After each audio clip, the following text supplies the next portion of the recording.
There's an Irish poem about lighthouses from the mid-1800s that I think of now and then. I can't remember the name of the poet or poem, but it goes, "Very bright, guiding light. This is why I'm happy tonight." I love Joe Pera. I'm a huge fan. From his Adult Swim show, Joe Pera Talks With You, to his stand-up, to his more obscure stuff like Waterfall TV and his bathroom book. I enjoy all his work. And what I like most about Joe is that no matter the medium, his affection for the little things in life shine luminous throughout. But it wasn't until the COVID-19 lockdowns, when people needed to find joy in the little things the most, that Joe Pera truly rose to prominence. Hello, my name is Joe Pera. Joe is a 36-year-old writer, actor, and comedian who's been toying with the transcendental since 2011, when he published his first few YouTube videos. And from then until now, his work has remained consistent in its transforming of the boring and the ordinary into objects of beauty. Look at this. Trees on the move.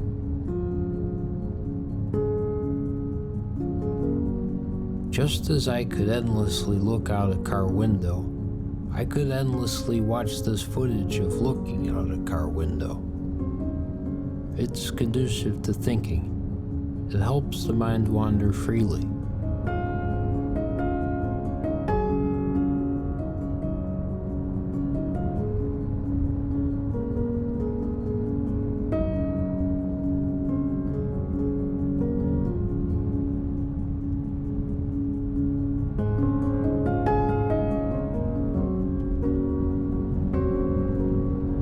I recently discovered a great simple recipe I'd like to share with you.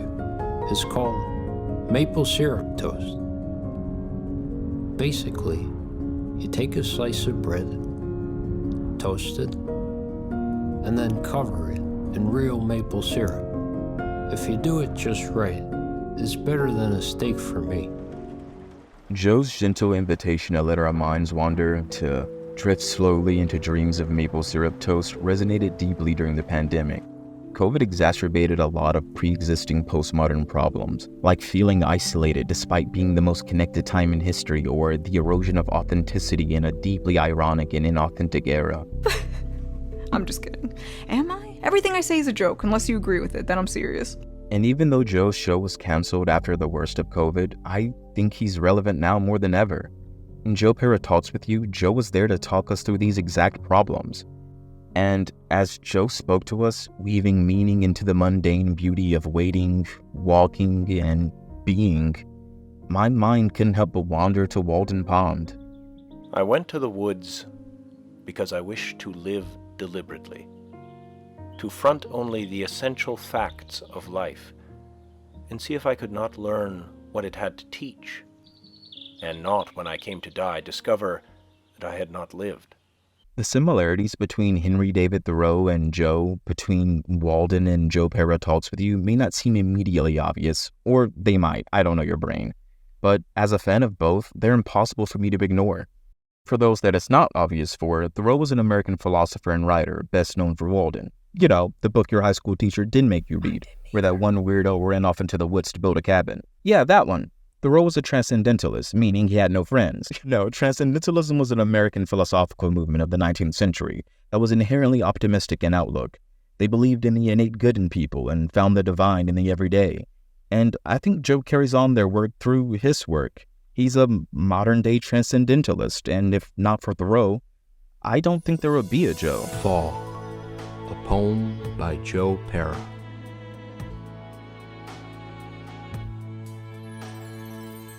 Here I am, say the leaves, bursting orange, yellow. Roads, covered in brown chestnuts, ask to be driven. Green pines, golden woods, and the sweet gum tree turns from red to purple.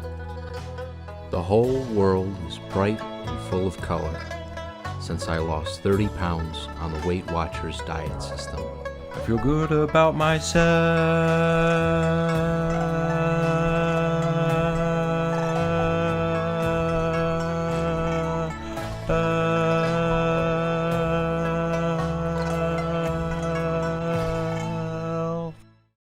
Chapter 3 of Walden, Thoreau writes to us about reading. And in Episode 10 of Season 2, Joe talks to us about writing. Both men have a deep love of nature. Joe takes us on hikes and discusses the intricacies of iron, while Thoreau literally built a cabin out in the woods. That's kind of what he's most known for. And they both really love beans. Like, really. Joe and Thoreau just won't shut up about the beans. They get mentioned 45 times in Walden, with Thoreau dedicating an entire chapter to them, and Joe can't stop talking about his bean arch, using it as a major plot point in Season 2. I'm going to grow an arch of snap-pole beans. But to be fair to both, the beans kind of rock. I love beans every day. Beans are an excellent source of protein. I love beans, dig-a-doo. But on a deeper level, beyond the beans, whenever I read Thoreau or watch Joe, I can't help but feel that they guide us to the same destination. A quaint little cabin overlooking the coast of the anti-cynical. Man, I really need to stop writing when I'm high. People often think of Thoreau as some reclusive emo kid, and yeah, but he was more than that. He genuinely enjoyed people and valued their conversation, constantly going off on strangely profound and poetic tangents on the most mundane things. Just like Joe. Hey Gus, when I got home, I automatically went to sit, but realized I had been doing it all day. So instead, just walked around and looked at the chairs in my house. I must have sat in each 5,000 times. Probably more for some, like the wingback in my living room. There are 20 chairs in my house. 6 dining room chairs, 4 in my kitchen, a bedroom chair that I use more for resting clothes on than sitting, Gus's chair, in the garage, 4 folding chairs for guests. My computer chair is uncomfortable, but that is good, so I won't play games for too long. And the chair in my backyard I should put away, but leave out during winter because I like to watch the snow pile on top of it. This does not even include my front steps or toilet, or the chairs at my Nana's house, which I still have to sell. Is 20 chairs a lot of chairs? Seems like to me, considering I have only one rear end. I had 3 chairs in my house, 1 for solitude, 2 for friendship, 3 for society. One of my favorite moments in Walden is when Thoreau describes his party he's throwing in his little shack. Yeah, this one. There's about 30 people packed inside, and despite there only being 3 chairs, no one even cares because they're so caught up in the moment. Thoreau talks about the beauty in the way his company economizes the room. But because he is a little emo boy, he has to be sad about something. So he goes on to lament, quite beautifully if I'm being honest, what a shame it is that economizing the room this way tends to come at the cost of economizing the conversation. One inconvenience I sometimes experienced in so small a house, the difficulty of getting to a sufficient distance from my guest when we began to utter the big thoughts in big words. Also, our sentences wanted room to unfold and form their columns in the interval. So even when he's being a sad boy, what he's sad about is a yearning for deeper human connections. And even when he can't utter the big thoughts and big words, he still leans towards optimism. Like when this one guy visits Thoreau and introduces himself as a self-professed idiot, the guy's not proud of it, maybe even a tad ashamed, but in a knowing way. We know! That realizes there's only so much that he can do, that the fates have genuinely been unkind to him in this regard, and Thoreau, besides being taken aback, is feeling that shit hard.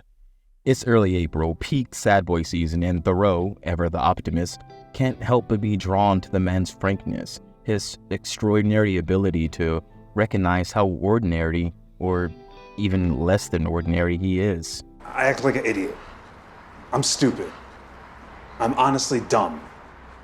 He told me, with the utmost simplicity and truth, that he was deficient in intellect. These were his words. He was a metaphysical puzzle to me. I did not know at first, but it was the result of a wise policy. It seemed that from such a basis of truth and frankness as the poor, weak-headed pauper had laid, our intercourse might go forward to something better than the intercourse of sages. Thoreau's anti-cynicism is holistic. It applies to the self, society, and how we should engage with nature. When Joe reflects on old Chico, thinking aloud that he can't be the only one that would watch a program dedicated to showing only trees, he lets his mind wander and, as it often does, his path intersects with Thoreau's.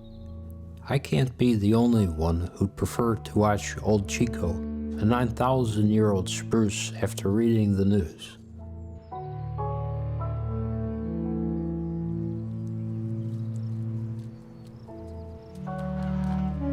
The downside is that my network won't provide much opportunity for human actors. But as we reassess what is essential, I wonder if actors are. Well, there are definitely two, Ed Harris and Elizabeth Hurley.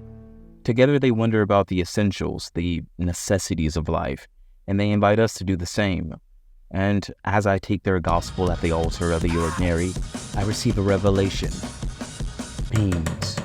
Roll that beautiful bean footage. Look, I know I said we're going beyond the beans, but I just can't help myself. The beans have meaning. I know it. But if you're not in the mood for a YouTube video essay about the meaning of beans, I completely get it, and so does Joe. If you're not interested in beans, or whether the arch will complete, you can still tune in to see my summer wardrobe.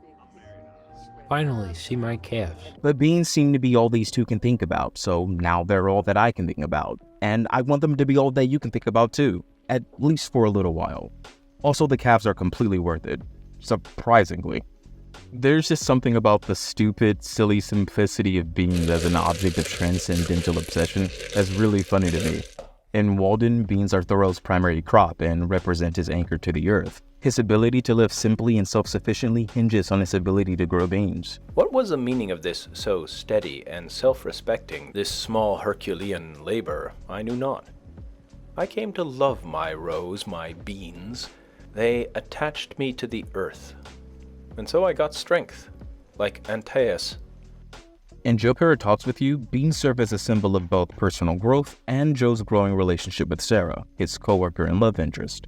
We're first introduced to the bean arch in the season 2 premiere Joe Pera Talks to You About Beans. Joe first gets the idea to grow a bean arch from his nana, that's grandma for those that don't speak Midwestern, and sees it as the big attempt. But as my grandmother told me of beans hanging 7, 8 feet in the air, I knew this would be the big attempt. It was a significant April day, not only because I resolved what to do with my garden, but that afternoon, Sarah and me elected to officially do a relationship. You've heard it 10 times before, but I'll tell you it's true. After New Year's and Valentine's, Easter is the third most romantic day of the year. I told you April was emo season, and I like that the entire process is a communal effort. He starts the arch for Sarah, love as the inspiration. He gets the idea from Nana's story and decides to start the seedlings with her, history as the new beginning. Since it was her idea, I thought it'd be fun to start the seeds together. And Joe can't build the arch by himself, so he gets his best friend Gene to help him. Maybe you could get Gene to help you? That's a good idea. Have you ever done this before, Gene? No, Joe. A little bit of friendship to help us through the rough spots. By the end of construction, everyone's gathered at Joe's having a good time. I can't believe you did this all in one day. Thank you. Guys, beans bring people together. Well, except that one time. In episode 2, Joe Pera Takes You on a Hike, Joe and Sarah disagree about whether to take their relationship public. Joe senses an opportunity to tell their coworkers, but before he gets a chance, Sarah nods disapprovingly. Reflexively, Joe instead starts to tell everyone about his bean arch. I'm growing a bean arch, so if anyone wants beans 58, 59 days from now, just let me know. And besides being a bit of quick thinking from Joe, I think this serves the dual purpose of giving him a way to cryptically tell people about his new relationship, while also giving himself a definitive time frame to see if that relationship bears fruit. Legumes, sorry. 58, 59 days from now. Later in the episode, they reconcile and decide to go public, only to find out that all of their coworkers knew anyway. Oh, Sarah, glad you can make it. Principal Neiman, I want you to know that Sarah and I are dating and have been for the past 4 months. Everyone already knows. You two are cute. You go together like desk and chair. Hi. The next time we see the beans is at the end of episode 8. Joe Pera watches internet videos with you. Quick side note, this is the lowest ranking episode of the entire show by a lot, and it blows my mind. There's so many little things happening and they culminate in this really great moment. Joe and Sarah have trouble sleeping and decide to spend the night sharing their favorite memes with each other. At one point, Joe shares a video of an adorable older guy raising worms in his worm farm. They stumble on his other videos and find out that he's a doomsday prepper, and it's already been established in the show that Sarah is as well. She has a reinforced basement stocked with medical supplies and food to withstand a nuclear apocalypse for several years. Well, I shouldn't say nuclear apocalypse because it's never really established what she's preparing for, just this inevitable, ever-nearing end. Her fallout shelter is more than a refuge for the end of the world. It's a safe haven for her paranoia and pessimism, and it stands athwart the Bean Arch and Joe's transcendental optimism. This philosophical dissonance is a constant source of contention in their relationship. What about the fact that at any moment there could be an attack on our electrical grid? What are you going to do then? What are you going to do then? Is that what you think about? It'd be dumb not to. I just wish you thought about real stuff. And I just think it's really neat how they illustrated this dichotomy in something as obscure yet relatable as a late-night YouTube rabbit hole where you start off at worm farming and end up at Armageddon. A channel we can both enjoy. DHS didn't tell us. In this segment, I'm going to talk about... Do we have to watch this now? No, but will you send it to me so I can watch it at home? Alright. You should really get a smartphone. You know your iPhone's significant locations folder tracks where you've been and for how long? It's okay. I don't mind them knowing how much I go to the library. Here, let me show you this one. And as they share their favorite videos, they share more about themselves. Would you like a big proposal like that? No, I hate crowds. I prefer to be proposed to in private as well. I think this is like supposed to be for high people, but I kind of like it. It's cool, right? I think so.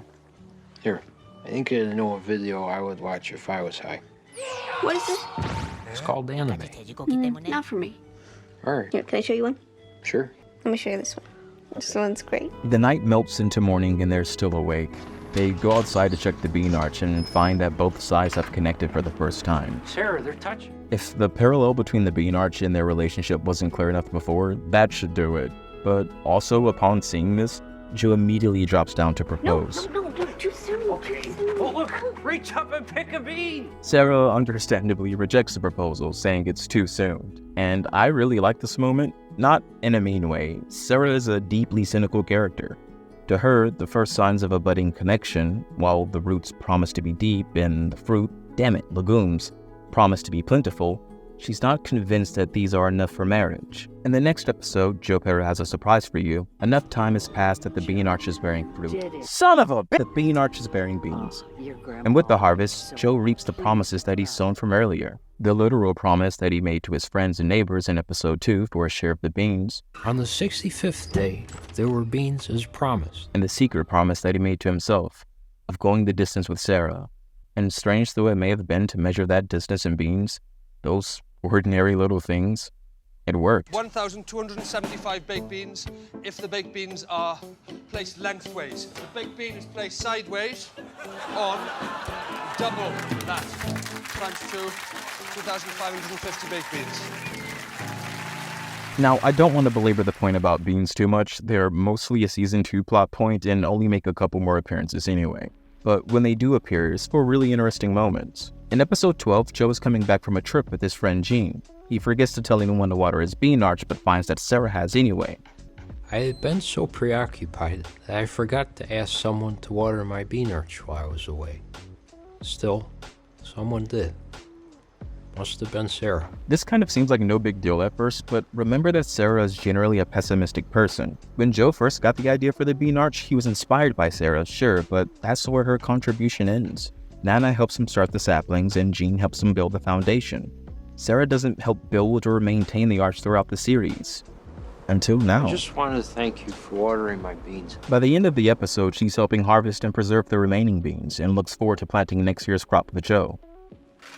After another 2 weeks, we'll select the best ones to save for planting next year. And then we'll do it all over again. Yep. But more importantly, she looks forward to spending next year with Joe. She's becoming an optimist. I never spent that much time down here before, and I don't think it's a long-term solution if something happens. People weren't made to live underground. What shall I learn of beans, or beans of me? I cherish them, I hoe them, early and late I have an eye to them, and this is my day's work. The Beanarch makes his final appearance in the final episode of the show in Season 3, right before the show's cancellation. Bare and desolate in the Michigan winter, waiting for spring, Joe reflects on loss, gratitude, and what to do next in the face of these emotions.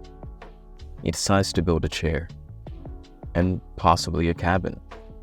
Let's build a cabin or something. And so again, we find ourselves at the crossroads of Joe and Thoreau.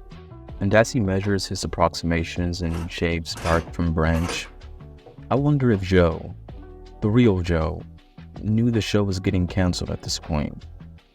I wonder if he meant to draw so many parallels to Thoreau, or if it's a happy little coincidence, or if I'm reading too much into it and the beans have been my undoing. Regardless, their meticulous attention and celebration of the mundane moments of life really resonates with me. And considering these mundane moments make up the vast majority of life's moments, I appreciate their appreciation. I guess I say all of this to say, I love Joe Pero. I'm a huge fan. And you should be too. Who wants a glass of brandy to celebrate? To toast the arch of beans. To beans. To beans. I really didn't expect for this video to end up being about beans, but here we are, I guess. If you enjoyed it, please like and subscribe. Until next time, thanks. Maybe because I'm cutting muffins. Oh yeah, here.